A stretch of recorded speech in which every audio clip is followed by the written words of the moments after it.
Good friends. Could you hit that door? My name is Bird once again. I am owner of I Got It For Free and one of the organizers along with Real Rap for Food. This is the Made in DMV panel and this is the new legend panel, Writing Your Story. I want to introduce my panel starting on the right. I have my good friend Octane from Best of Both Offices, which is also a blog that I write for. You can check us out at bestofbothoffices.com. Give a round of applause. We got Marcus right here, one of my good buddies. He's written for everybody from the City Paper to Hip Hop DX to, man, we can go on and on and on, right? Write this young thing, so you can really use this guy in your pockets. And it's my man Jay right here, all the way from B-More, from Karen Civil. You know, assistant editor of Karen Civil just made that. Congratulations. And hip hop and more. Next we got my homeboy. This my man. I be rolling up bang bang. Like this is kind of Jukebox DC. Are you familiar with Jukebox DC? Yes. Support all the DMV artists here. Always, you know, from Maryland to DC to everybody. We got Baker from Hot New Hip Hop. Y'all ready? Hot New Hip Hop had some of the hottest interviews. He did a spinner interview. We did it at the same time. You know what I'm saying? Then he put his out. I put mine out first. Then he put his out. And then his got a little bit more love. And mine's got more love. So we all good. This is Baker right here. Hot New Hip Hop. And my man like 50 grand. Yo, I love this kid right here. Yo, his name's Q. Hip Hop since 1987. One of the biggest supporters of this area. So everybody get a round of applause. I kind of want to start this panel off, kind of, you know, let's start where everybody wants to start at. You know, where do we start as an artist? Oh, matter of fact, let's back that up. How did each one of us, in a small, little, simple thing, how did each one of you get your start? All right. Well, I got my start as far as music goes when I graduated from high school. I wound up being on the street team for the local radio station, WCDX in Richmond. It's called Power 92. And I worked for all three stations for a while. And then I ended up getting a show with my homeboy A+. And we rocked out for a couple of months until the station changed, but it gave me the motivation to keep going on. So I ended up leaving the station and I wound up starting this show that I have called the Octane Review. I was posting on YouTube. And I would just review like mixtapes from like underground artists, no mainstream people. I just try to stay with people that just need to come up. So, and I wanted to be early on stuff. So I started doing that and I started gaining attention and then Best of Both Offices hollered at me. And then everything went on from there. Now I'm just interviewing producers, doing more, trying to expand my horizon. So that's where I started from. All right, I'll tell a short story, like a minute or less. I was in a terrible relationship in 2008, and I started going out to shows all the time because, you know, that's what you do when you don't want to be around your girlfriend. And, being honest. And I started doing a bunch of writing. I started a blog called True Genius Requires Insanity, and then I just started hustling, like doing a bunch of writing every day. I fell in love with writing again, and from there, like, you know, just my musical interests, like, bridged with my writing, and now I am a full-time freelancer. I write for you know, Complex, Hip Hop DX, I write for Medium through Twitter, a bunch of different places. So yeah, that's kind of it. You know, like I had an interest, and I just pushed it as hard as I could, as far as I could. So it's turned out pretty well.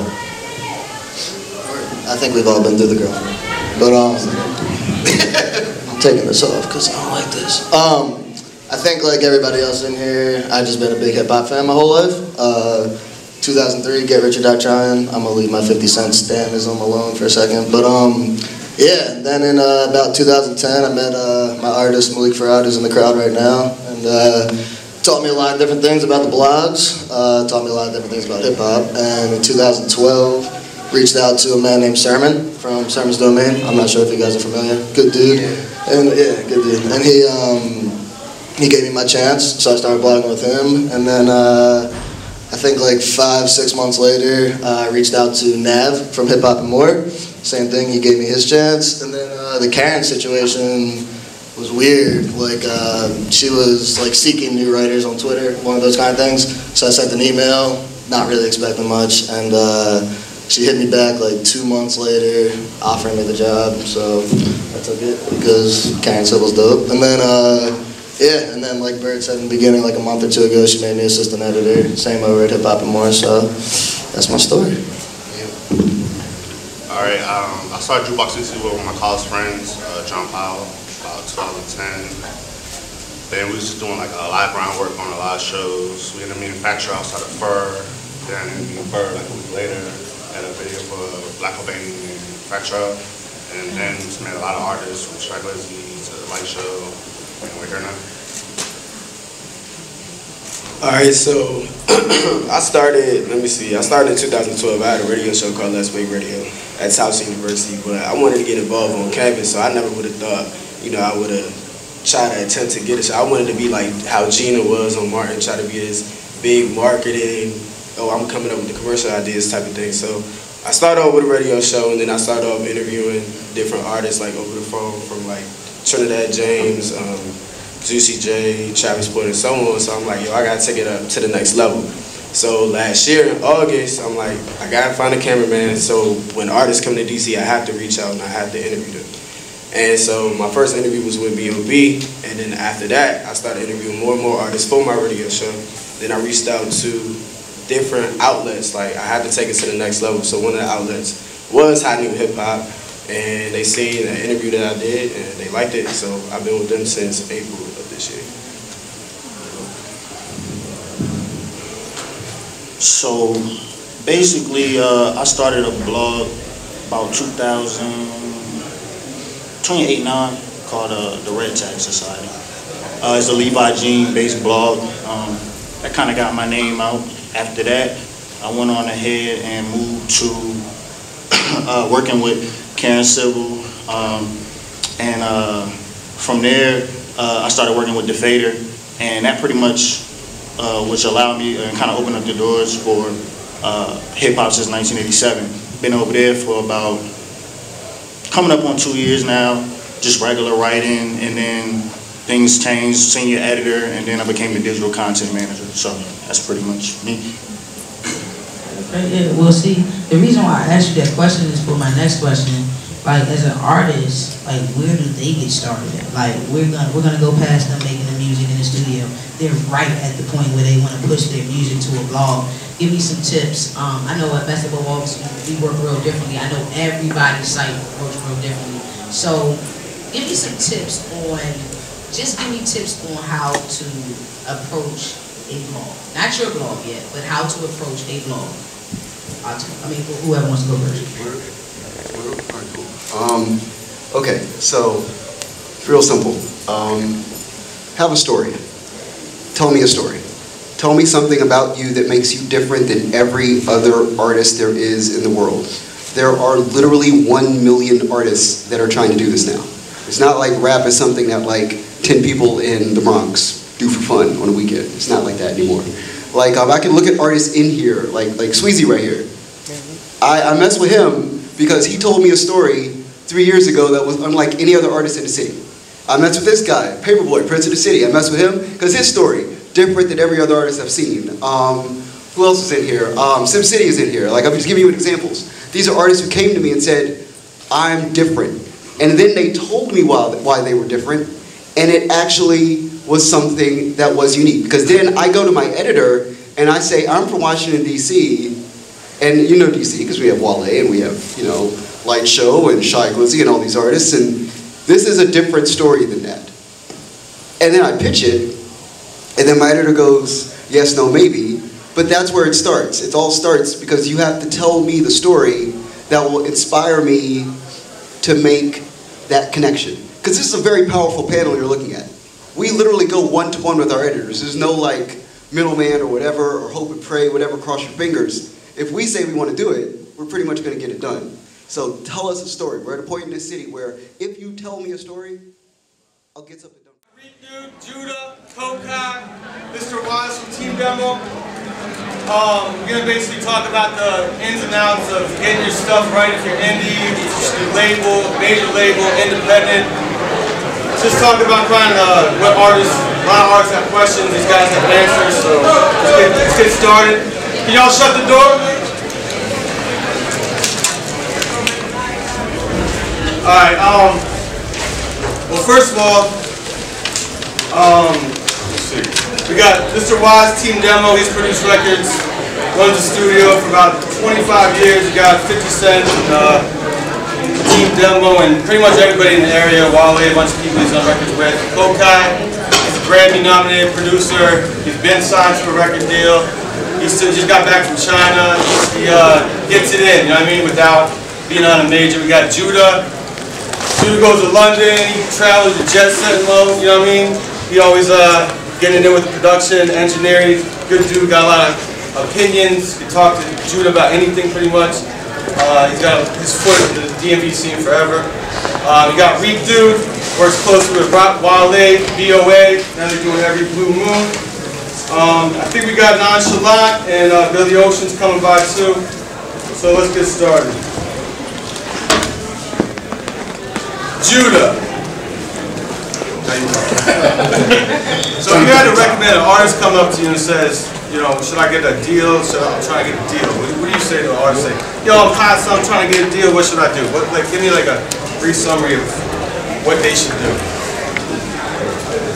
Tough question. It is. We're gonna start off tough. Start off. We going in.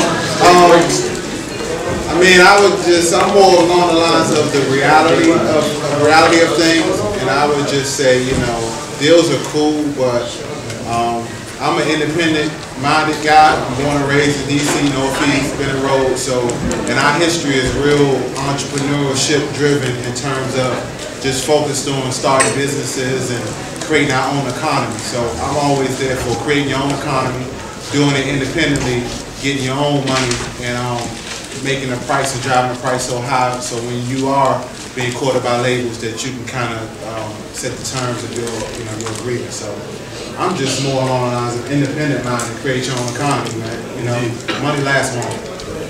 Rick, what's your take on that? Man, he said what I would say. Because I've seen both sides of it. It all depends on the type of person you are. If you are kind of more or less, you know, if you can man your own ship, I suggest you man your own ship. And why is that? Like when he said he brings something to the table, why would you want to bring something to the table? Because when you can man your own ship, you can create your deal. So say if you are able to, and you have a team, or you mentally are just strong enough to take things into your own hand, you can kind of dictate where you're going to go, when you're going to go there. You know what I'm saying? With a label, you know, sometimes it's a situation where you fall in love with you get shifted ways that you may not want to go with your creativity.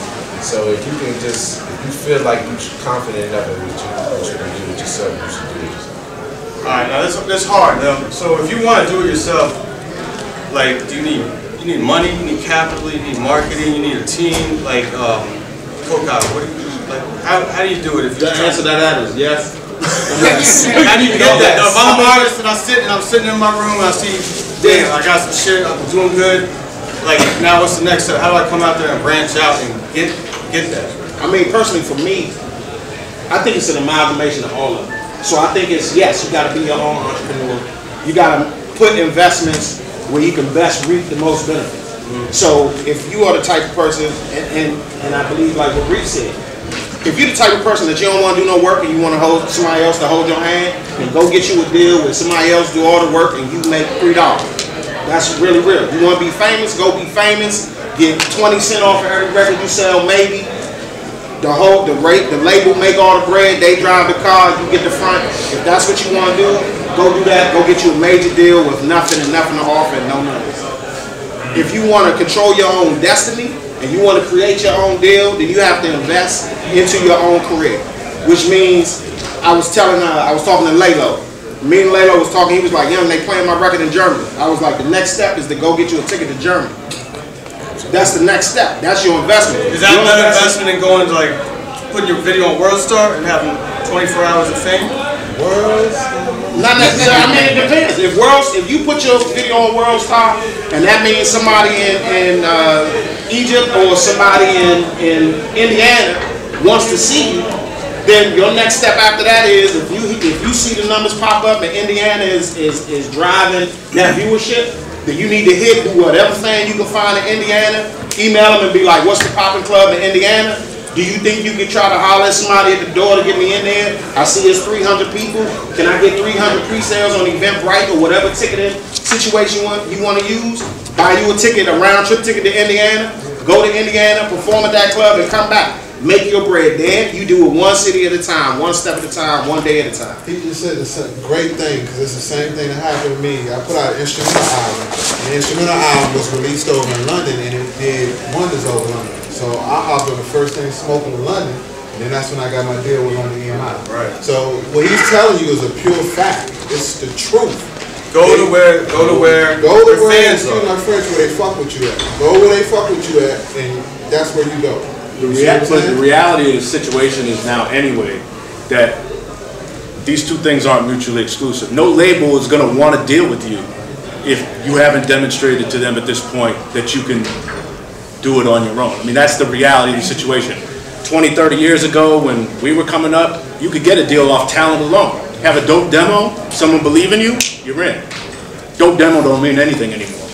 Nothing. They don't do demos anymore. They don't even have demos anymore. They want to know what you're doing. Have you been able to do something? Or you selling units out of the trunk of your car? You got X amount of plays on whatever social media, wherever the hell it is. That's what they're trying. They want to jump in, swoop in, and scoop you up. But then that begs the question, well, if I've done all this on my own and I got to the point where these guys with lots of money are willing to sit down and break bread with me, why am I going to break bread with them? Why? One of the artists that I first worked with when I was coming up was an artist by the name of MF Doom. I'm sure some of y'all have heard of him. One of the most successful independent artists ever in hip-hop. He had deals offered to him all the time. Major labels, he was like, I made $1 million last year by myself. You offering me $500,000 advance? Get the fuck out of here. Why would I do that? When you get to a certain level, if you can push it up to a certain point, you don't need them anyway. And that's when you start your independent label. Furthermore, the labels now, if you've walked into a record label now in the last few years, the record label used to be, you'd walk into a record label, there'd be 60, 70 people working there. I walk into record labels now and I see like 8, 9 people. And the reason why is they can't afford to keep those staffs anymore because no one's buying records anymore. So what do? They job out their publicity department. They hire independent promoters. They do all the same, they hire all the same people that you can hire. They hire all those people that you could go out on your own and hire those exact same people. So, well, that brings me to the question though, like artists don't want to do all that. The artists want to just go in the studio, record, and perform. Like, is that possible nowadays, like coming up? Like, how do these artists get a team? You know what I'm saying? Like, how do you guys build your team up? Like, I mean, you gotta have like-minded individuals who have the same dream and the same belief. So, like a room like this, you can build a team in a room like this from people who are just here right now because everybody's here is here for a reason. Right. You know what I'm saying? So it starts with being in environments like this, networking, talking to people. Come up with I'm trying to do this. Oh, I'm a camera. I do videos. Oh, well, I do beats. Oh, I do this. And then you go. You got to belong to it right there. You take it to the next level. So it's about putting yourself in places where like-minded individuals are. So you can't just stay at home in the studio trying to be an artist. Yeah. I mean, as an artist, you're an entity. You got to realize all the days of saying, oh, I just want to make my music and just be an artist. No, you're a business. Right. When you make music, and you want to make money, you are a business. It's no more that I'm just a rapper, I don't know. No, you're a business. You have to walk into it thinking, I'm going to be a business. I'm a business.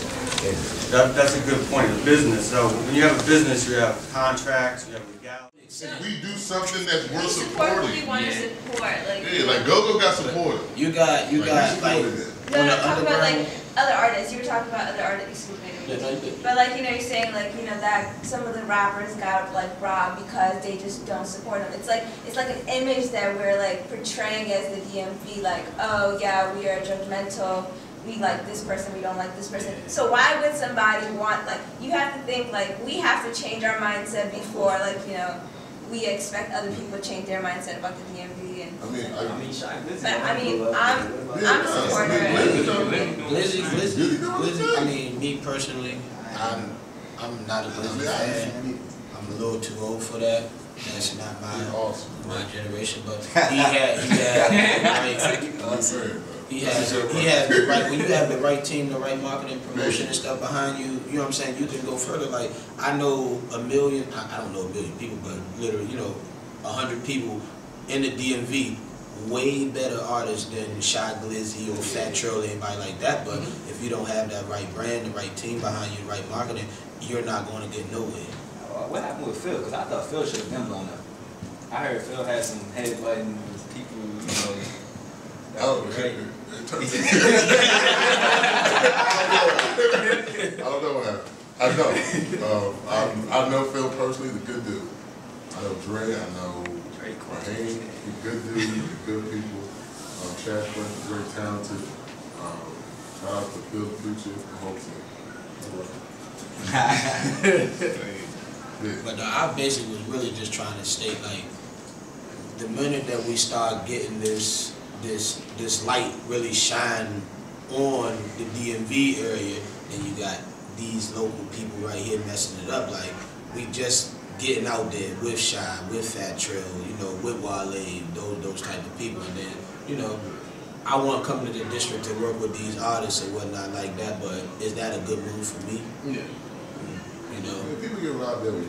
I mean, But at the end of the day, like, the current climate in this city is as safe as it has ever been. Like, to the point where, like, I'm uncomfortable with, like, how safe it is. Right? Like, this is like, you know what I'm saying? I'm just from a different, it is different now. Like, right now, and again, I think that where we came from, like, we definitely were not. When New York was running hip hop, there was no way in the world DC was gonna get a shot. Because we did not get along. So now, you know what I mean, we couldn't even rap. When 06, produces the record, somebody writes the lyrics. Well, that's a split sheet. That's basically a contract that says who gets what royalties when this record gets sold, or when this record gets played, or when Sound Exchange issue you a check. Who gets what? Does the producer give, you know, 50? If we sold it for $1, do you get 50 cents? I get 50 cents. Or if I wrote the hook, and my man rapped the verse, but somebody else made the whole song, who gets? How we splitting that dollar? When does that to get discussed, and when does that happen? Like, you should discuss that in the studio. Yeah. Like, I don't get between the pass of the J, somebody be like, you know, like that don't need to come out. You should discuss it. Well, I mean, I get what you're saying, but I've had a lot of those conversations in the studio, and I've tried to push them back because they tend to get in the way of the creative process a lot of times. But it depends on how you present it. Right, yeah. But it's not, I mean, you're not just hitting the band like, yeah, we got to You want to do it ultimately, like when we did the primary record for 50 Cent, we got the split, the record was out and we were still working on the split sheets. Right.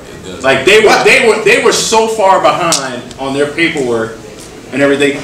Now how much leverage do I have? You know what I'm saying? The record's out. I got my first check already for the royalties, mechanicals. It was like, what's a mechanical royalty? Well, they're becoming a rare endangered species. A mechanical royalty, in theory, is the percentage that you would get for whatever it is you've done on a particular song or record when the record is sold. So for how many sales. However, being that people aren't buying music like they used to, just so y'all know, there wasn't a single record this year that went platinum in the United States, any genre, none. So that used to be a big pot of money 15 years ago. There were producers who could sample something, give up all their publishing because they sampled something, and still make a shit ton of money on the mechanicals and be like, I'm good, I'm living off of this. Now the bigger part of the money is actually the publishing, and you really want as much of that as you can possibly get. Because who do you head up for those publishing companies? Like what publishing company? Well, I have my own publishing company. Yeah, you have to start your own. You have to have your own. How do you start your own? Very simple. You pick your performance rights society that you want to go with. BMI, ASCAP, we're CSAC. I'm with ASCAP. ASCAP. That's right, you are CSAC. Yeah, CSAC. Yeah. Because we started the footprint, the digital thumbprint first. And so you start the publishing, and then every title, so you have, it's two different things, mind you. Your publishing is one thing. Then you got to register as a writer, composer, me, my personal money. Whenever I'm involved in a record, which is often, my share of that record, let's say it's 25, let's say I do a beat or something, and so my share is 50%, and then the writer of the lyrics gets 50%. That 50% of mine, the publishing is automatically attributed to my publishing company unless I decide to sell that publishing share to a different publisher. Okay, now ASCAP charge you if you're getting radio play, if you're getting something placed in a commercial, big like on Channel 4. Right, they now, track everything. Internet is different. Now, a lot of artists are working strictly in the internet aspect. So like, what's like Sound Exchange? But they still get that. Does anybody else pay so much about Sound Exchange? Sound Exchange just gets internet for Let's the talk about label that. and the Let artist. Cook talk about that real quick. Yeah, he said for the label and the artist, but I still get. ASCAP is still getting my money from the internet place for the writing. Now we talked a little bit about what they're looking for in a record. I want to speak on delivery, because right now in this day and age, nobody really walks up to a DJ with a vinyl anymore. We all know that, right? Which makes me sad sometimes, but it's all good. So, I'm a little old, so getting vinyl was the bomb back in the day. So, one of the things that, I get asked a lot from doing record pools, artists ask, what's better? Should I give a CD? Should I give a USB? Should I send an MP3? Should I send a WAV file? Should I email this? Or just walk up when you're mid-set, at Club's Impact in the middle of, the biggest crowd, your biggest set, is that when I should tap? Should I pull on your headphone string and say, can you please check this out? So let's talk a little bit, DJ Heat.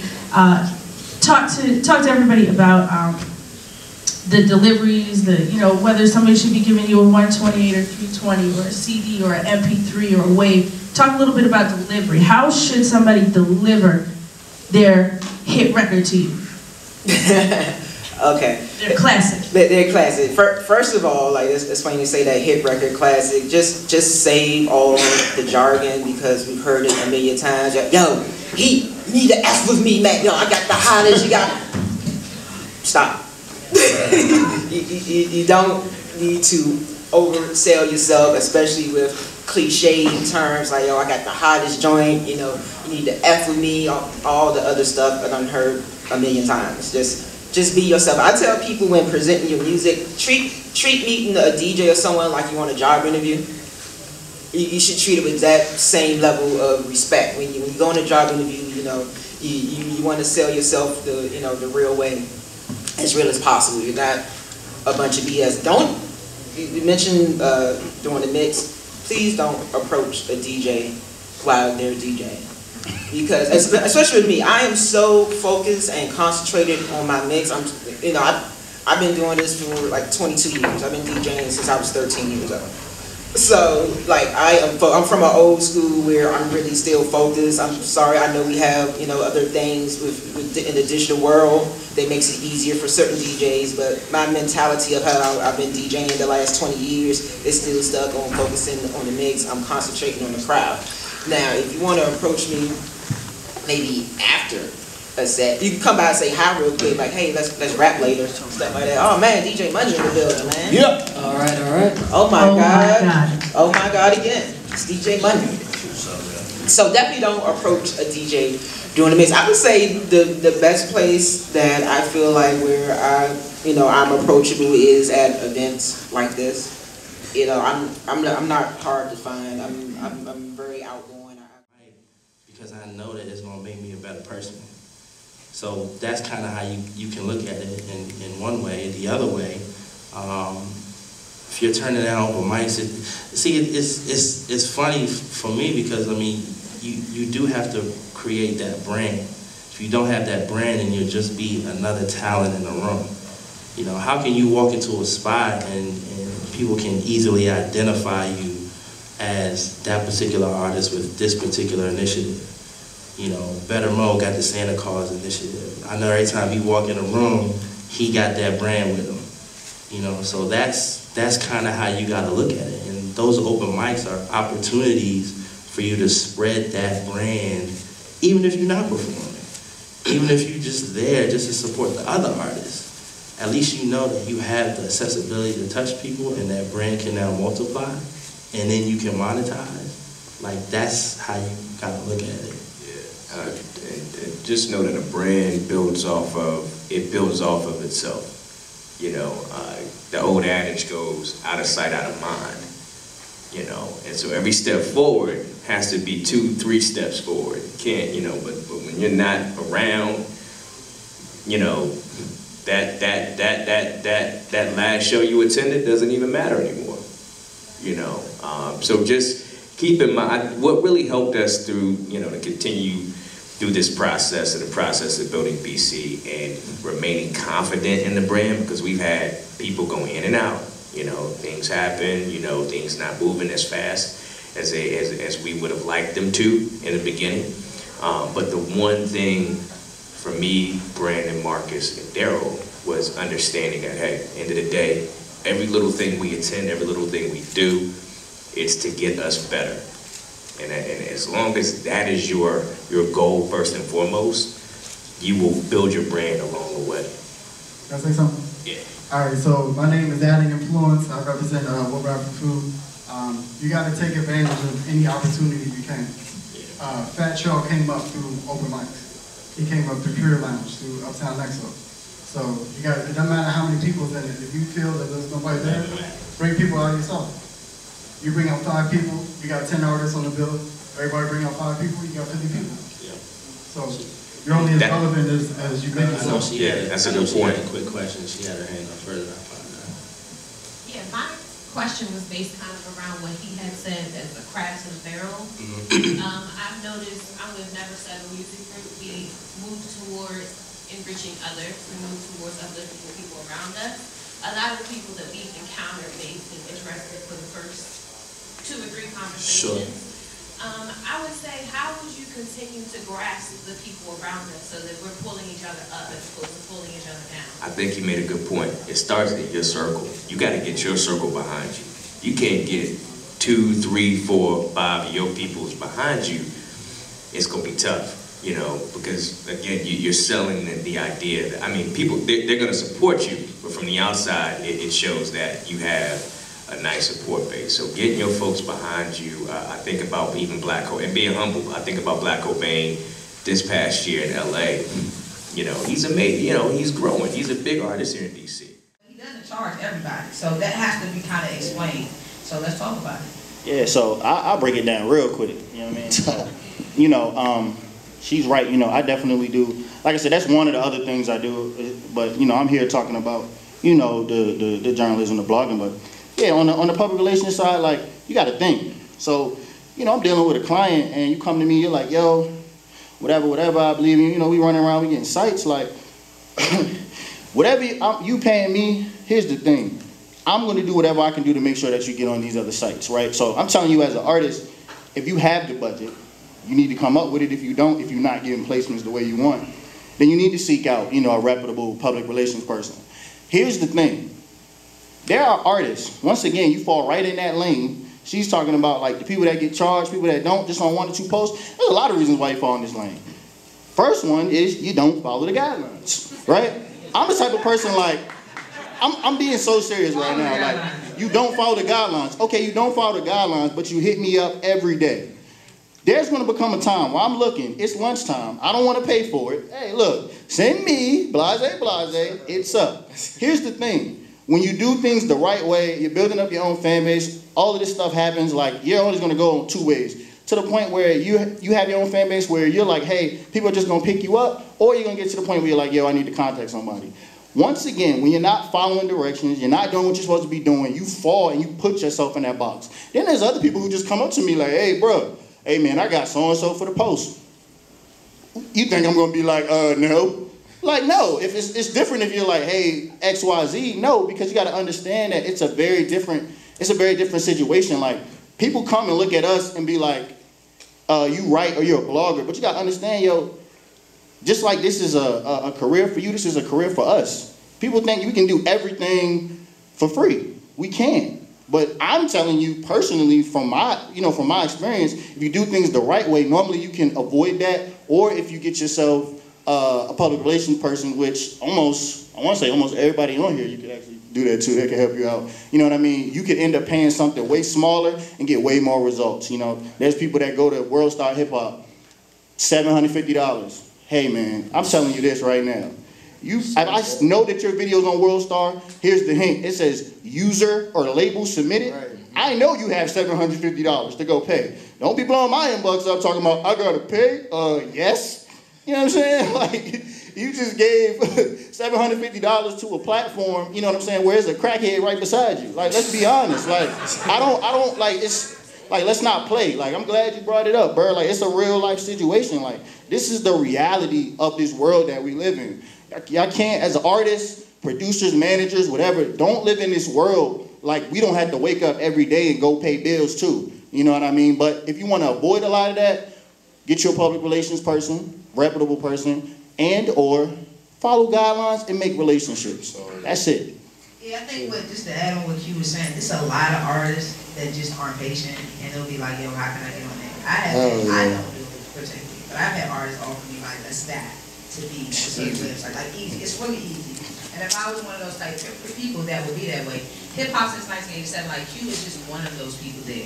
But their site, that's one of their guidelines. Like if you want to pay for it, you can pay for it. If you want to wait for it, you can wait for it. Once again, guidelines. I tell all my clients, like he's right, like there's some people in here, services can run from a good PR service can run from $750 on up to $10,000, whatever you want to spend on it.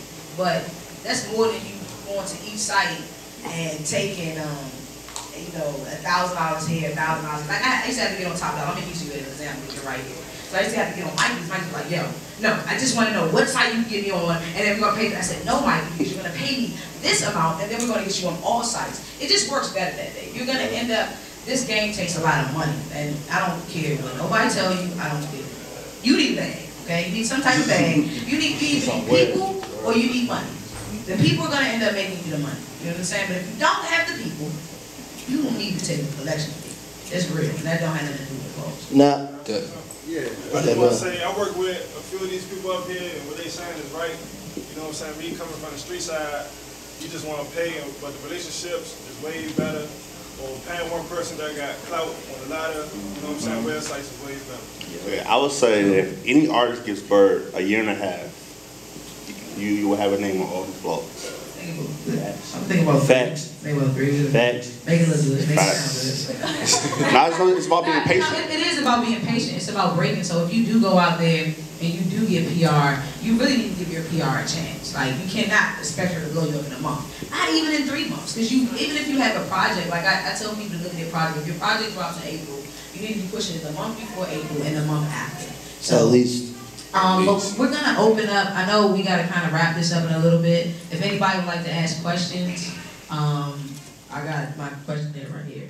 Reach out to. So when you draft up an email, blogs get thousands of emails every day, but it's all about how you draft it and what you put in that little subject line to catch somebody's attention. Because at the end of the day, you have to build a relationship with the blog. So it's all about building that bond. If you build a relationship with somebody at Complex, they're gonna look out for you all the time. If you build a relationship with Q from Hip Hop since 1997, he's gonna look out for you. Same thing with Hip Hop. So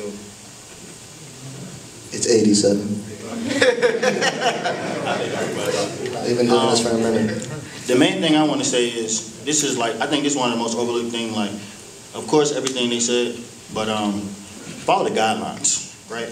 there's this thing we have. It says like submission, contact. Like use that. Like that'll help you so much. Like people do all this stuff. Yo man, what's your email? I have people ask me, what's my email? My email's in my bio. People ask me, how do I get on the site? How do I submit? It says submission. Like read, like learn about, this is the thing. Don't contact us and you don't know about us. You don't know about my site. You don't know our Instagram. You don't follow us on Instagram, Twitter. Like us on Facebook. Like, we helping you. At the end of the day, we don't need you. You need us, period. You know what I mean? So if we're going to work together, respect us and come to us with that type of, you know, research and knowing like, hey, I respect you enough where I'm going to go ahead and do what I need to do. I'm going to be honest. All the things they said are 100% true. But if you don't follow our guidelines, I'll never even see your email. I'm the type of person, like, if you don't follow the guideline, you can send it. I could know you. It could be hot. But at the end of the day, if you ain't doing what we asking you to do, why would I take my time to help you? I just want to add on to that before we go on to the next question. What irritates me is that a lot of people want to be on your site, but they don't read it. They don't. They'll be like, yo, you didn't post my song? Like, dude, it's on there. Just because we don't put it in our Twitter feed doesn't mean it's not on there. You would really have to read the site. So, you know, you wanna just know everything about this site. But I kind of want to cut the crap a little bit up here because we have a lot of seasoned artists in here. They've reached out to blogs several times. Like we got Top, we got Risa. What is the criteria? I know best of both offices, we work a little differently. We'll put up an unsigned artist, boom, like if you know us. But that's again about building a relationship because if you don't have a relationship with me, I'm not gonna put you up, and that's just real. Hip hop, yes. Like me and Marcus go back and forth all the time.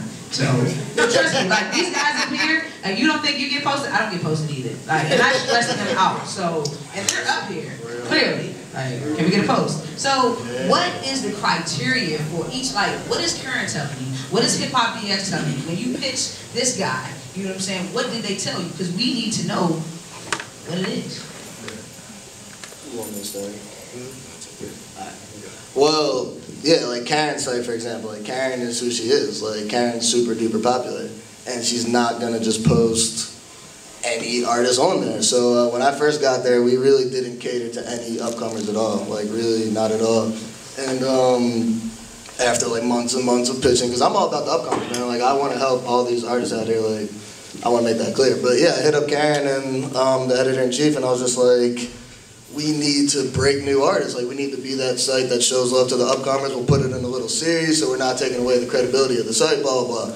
So I started a series called Civil Selects, where every week we post like 5 or 6 new artists, if they drop a new song, video, project, whatever, and we'll post it in a series format, and we do the same thing on Hip Hop and More. Sermon, he caters to a lot of upcomers, so I can only speak on the sites I write for because everybody's different, but hit me up, man, send me your music. Like there's outlets to help you on these big sites, and then when you get posted on a site like Karen's or Hip Hop DX or Hip Hop Since 1987, etc., other blogs notice. Like Marcus said earlier, we all talk, like we all read every blog. So if we see that 4 or 5 of our friends' blogs are posting your song, and you hit us with the proper email with the right guidelines, like you said, then I'm willing to post it.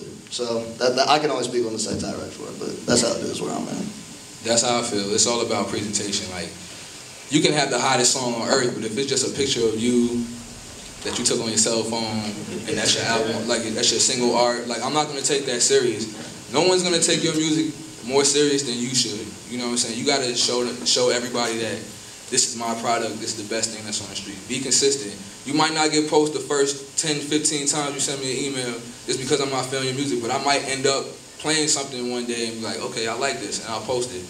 But don't just start going crazy after that. There's a lot of etiquette to it with sending emails. Like it's very touchy, but just have the presentation there. You don't have to have a whole long story. Like 1 paragraph is cool. If it's for a song, it doesn't need to be that long. Just get straight to the point and just be consistent. That's all we ask. Okay, so my name is Louis. First things first, thank you all for coming out here and doing this for us. I just wanted to pick back up what he said. For me, I just want to let you know as an artist, my point of view is, everything that you do, you got to understand that this is the music business. So whatever you do has to have a return of investment.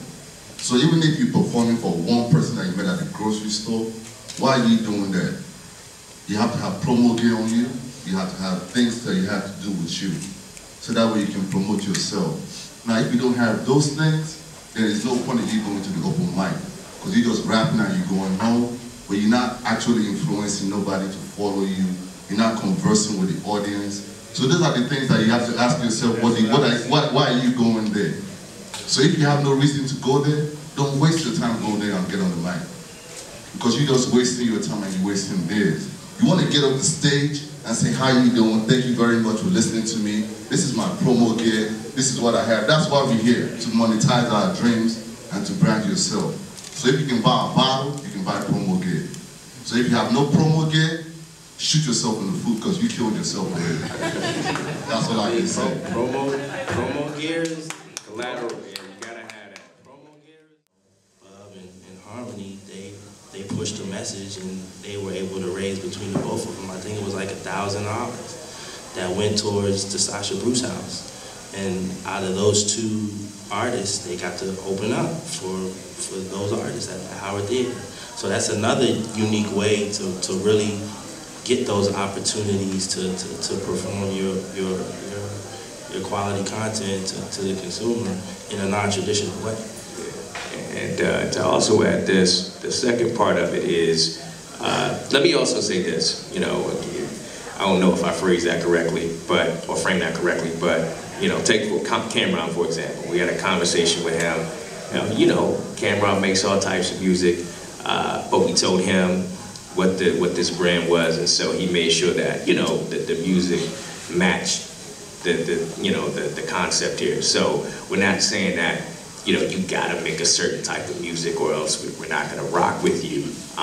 But more to what Ian just said, we encourage artists to step beyond, you know, to pick, you know, as an artist, you gotta be able to express a bunch of different platforms. We know what the origin of hip hop was, you know, community, you know, uplifting community, right? So that's more or less what we do, and you know, and just and you know, we also encourage artists to take an active role in encouraging people to come on out to the festival. I think that's the other thing that we ask, you know, because it's not a showcase, you know, it's an all hands on deck movement, and so we ask artists to take an active role in that, be it through digital media or just out in the community, you know, interfacing with people. So those are our main two things. It's not hard, but it all begins with that relationship, you know, establishing a relationship and going from there. Any other questions? Hey, my name is J-Dubs. As far as building your brand and your fan base is concerned, well, I've had a lot of conversations recently about how our demographic as a whole, in comparison to other genres, we tend to give out a lot of things for free. Like dropping mixtapes, blah, blah, blah, this, that, and the third, where it's like rock bands are dropping mixtapes, singer-songwriters are dropping mixtapes. They're kind of out building this, they build their fan base organically, but people understand the value of their music. And for us, I would just like to open the discussion, especially for you two, because you guys work in entities where it's like you guys have tangible products and thus they're being sold. Us, we have the ability to give our stuff out for free. I'm sure you guys give out samples and things like that. That's how most brands come up. People have to try it. We have to focus. We have to get focus groups and things like that. But how can we either better organize the release of the mixtapes so there is value even if it's not monetary? Or do you think that we should just be like, we'll just sell it? Does that hurt? Does that help? Like, I want to get you guys' take on it. I'm sure a lot of people have things to say about it. Sure. Yeah, I mean, that's a very interesting question. Especially in this area, there's a lot of, you know, open mic. It looks good for the firm. So pro bono means for free. So you come in there with your raggedy contract that somebody gave you, and they want to pay you $1 for the theme to the Boondocks, which they tried to give to Ashley Roof. You want to go in there with a contract for $1, and you say this contract don't sound right because I know it's going to be the theme of the Boondocks, but they only trying to pay me $1, and you just go give it to them, and they be like, no, they can't do this, and this. You know, it's certain things. Ashley Roof did? Yeah. Well, Ash had his own lawyer, but he went in there and was like, nah, you're not going to get this for free. Ash Roof's from DC too. He did a theme song for Boondocks. But not even that. That you have to have paper. You have to have paper. You really should have paperwork with everybody you work with. If you're collaborating, I've been collaborating with the guys on my crew, Team Demo. We've been doing music together since we were 12 years old, and we have contracts with each other. If for no other reason to sit down and actually say, when this happens, this is how it's going down. This is how the money's going to be distributed. So that when those things happen, nobody is surprised when they look at their check and they don't think it's what it should be or everything else. You can break it all down and everybody's on the same page. You really should at least have that conversation. I know it's easy to just have a handshake deal with people, but handshake deals are where things will just go terribly wrong in your face. Reinterpreted after a long history. You got your person, and he's going to handle the money, but you've mistakenly, he's doing your books, but you've also mistakenly given him the power of the purse. I'm Vargas. I'm an artist from B-More, and me being an artist, I try to be different. But as a music connoisseur, I go to a lot of blogs, trying to find new music that that the radio don't play and stuff like that. So my question, and first off, I like to say I really appreciate this panel before me, because the panel that was out here earlier, I just felt like it seemed like a lot of those sites, they repost the same stuff. And when I'll go to certain sites and I'll see the exact same stuff on different sites, I feel like, why I keep going back to this site when the last site just had it? So I want to know what makes blogs keep doing that, because it seems like finding something that's new and fresh and different should be what, same thing DJs should do, you know what I'm saying? So that's my question. Not saying y'all do it, but I'm just saying as bloggers in general. Page views is the long and short of that. Their businesses, their money.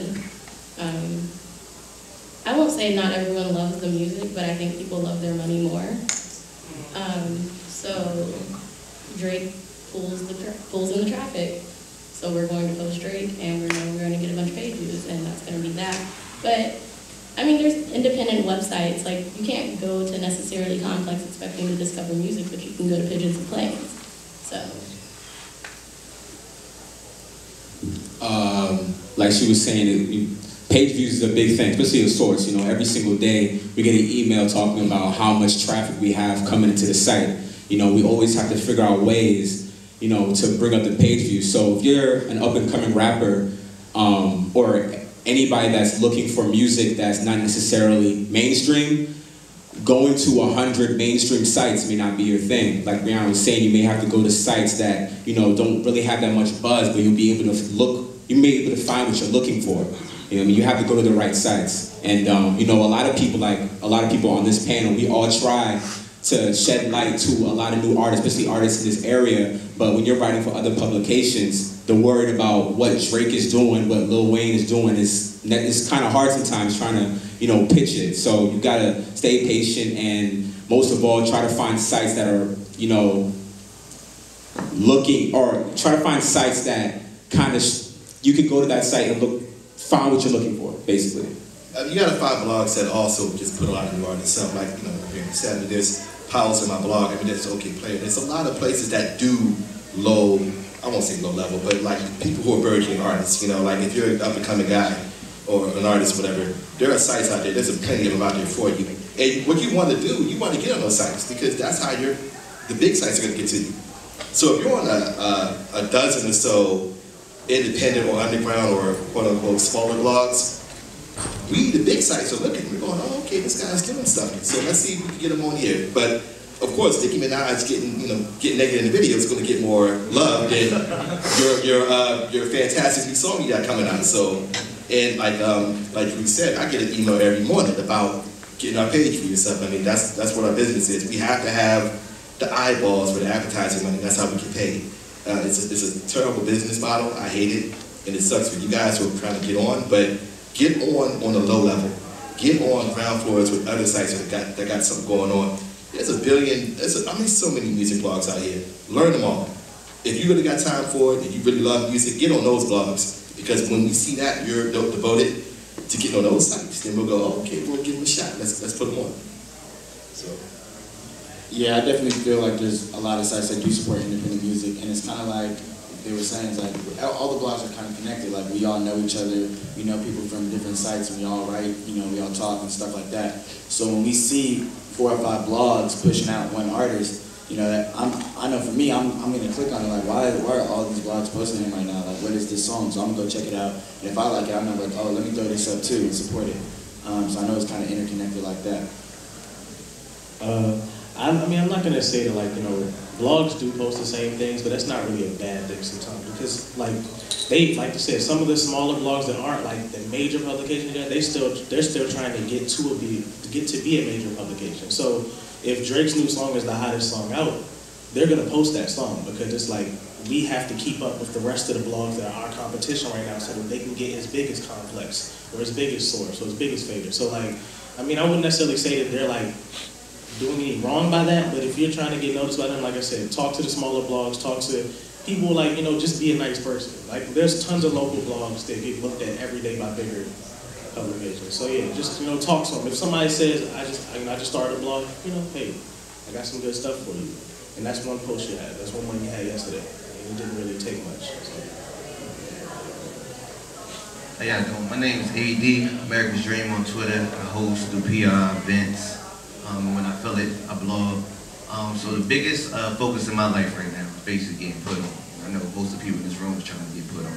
So with y'all journey, can y'all highlight like one of those, I guess, main things that happened in y'all journey that got y'all put on?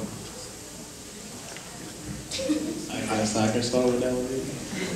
I'm actually not put on yet. I'm still trying to get there, so I mean, I don't think anybody's where they want to be yet. But I actually started out, that's how I met Bird. I don't know if she's still in here. I started out on the board administration street team.